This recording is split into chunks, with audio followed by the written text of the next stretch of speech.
সখীগণ উঠে এসে শুকনো বসন করেছে। ভিজে বসন ত্যাগ করে শুকনো বসন পড়ল। পড়ার পরে যমুনার তীরে রাধা গোবিন্দ আমার যুগল হয়ে দাঁড়িয়ে আছে। আর সখীগণ সব জয়ধ্বনি উলুধ্বনি করছে, নিতাই গৌর হরি বল হরি বল। রাধারানী আর প্রাণ গোবিন্দর মিলন হয়েছে। আজকে সেই আনন্দে আমরা দুটি ভজন করব। আপনারা নৃত্য করবেন, যারা যারা নৃত্য করবে,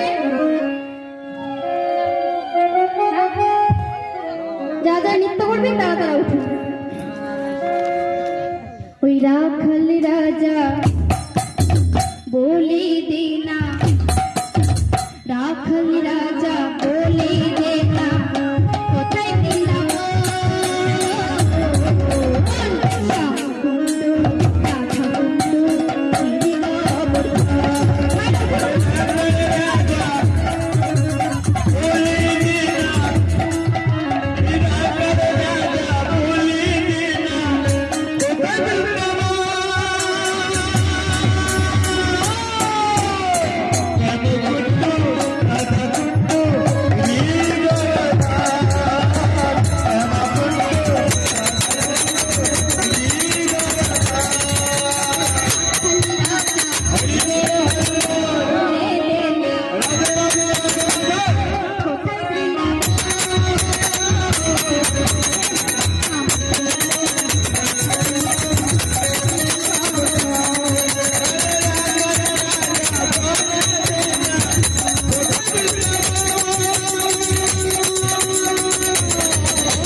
তোমার